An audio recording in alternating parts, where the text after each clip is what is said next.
Okay, we're going to talk about diets for neuropathy or neuropathy-promoted diets. I am Dr. Martin Rutherford. I am a certified functional medicine practitioner. This is Dr. Randall Gates. And I'm a board-certified chiropractic neurologist. So together we put our disciplines together. Dr. Gates' discipline works with the brain and the nervous system. I work with other things, the inflammation and infections and autoimmune problems and nutritional issues and diets and so on and so forth. As a functional medicine doctor, we have melded the two. And as a result, we developed a chronic pain practice. We feel like we've had a lot of clinical experience in observing and evaluating what seems to work and what seems to not work in the multitude of chronic pain situations. And a lot of our practice is peripheral neuropathy, maybe 30%, 40%. Big percentage of our practice is peripheral neuropathy. So we're answering as many questions as we can online that we feel confident in answering. So at this point, we're going to talk about diets. We do a kind of a screening before a patient gets even evaluated here. And in those screenings, I frequently hear, well, I went on this diet or that diet or this diet, and I didn't feel any better. I felt a little bit better, but then I didn't feel better. And so we'll answer that for you, because diet is probably 20–25% of what we do relative to peripheral neuropathy. It's probably 80% or more of ultimately what the patient has to do to maintain the improvements that they get through the program. So we feel like we're pretty conversant with diet. We attended what was supposed to be a 36-hour seminar on diet last September. I think it was turned out to be 50 hours. So I think we have a pretty good background on it. We'd like to share some of the things that we've seen with you. And I'm going to defer to Dr. Gates on this. He was wanted to put this subject forth, and he had some pretty, I think, useful comments for you. Absolutely. And so, as we discussed in other videos on neuropathy, half the time neuropathy is secondary to diabetes. The other half the time there are about 80 different causes. Many of those are autoimmune in origin.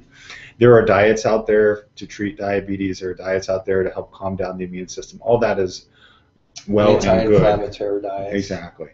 But the thing is, with neuropathy, in our experience, though there may be some anecdotal reports of somebody going on a diet for diabetes and all of a sudden their neuropathy symptoms improving, lots of times those neuropathy cases are not severe at all.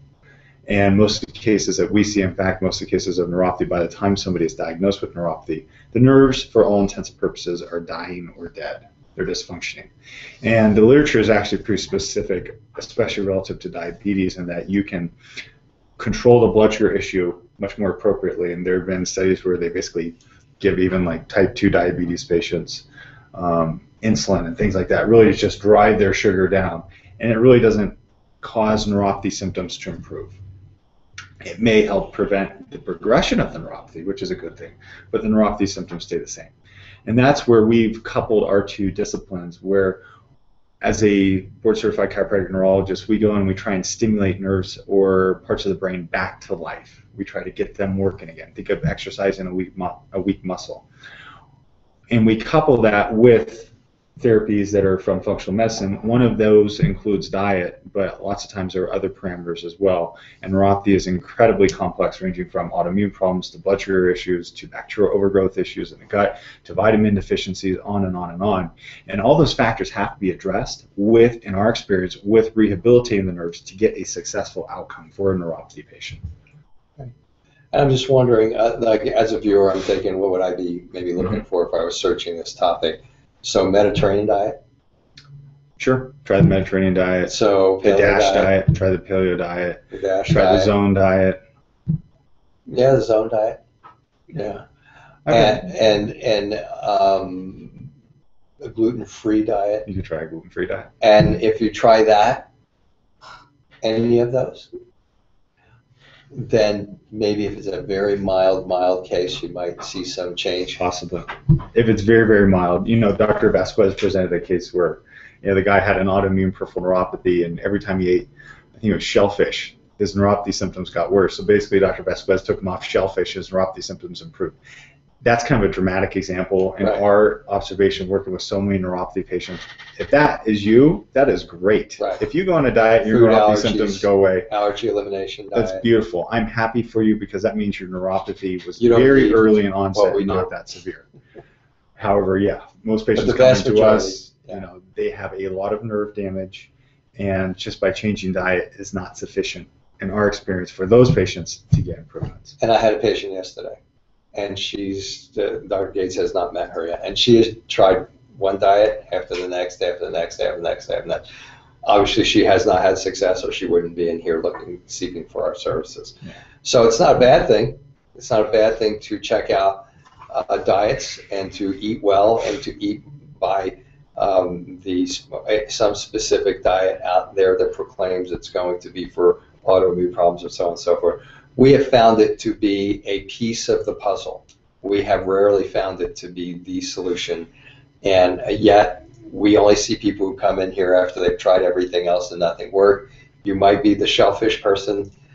You might be someone who has a gluten-sensitive peripheral neuropathy, small percentage of people, and it might help.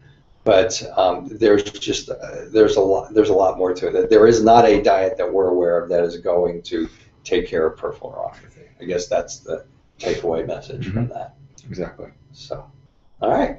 So if you have any more questions on diet relative to peripheral neuropathy or any specifics, or you've had your own particular experience that you say you use this diet and it helped, we're all ears. We'd be happy to hear about it.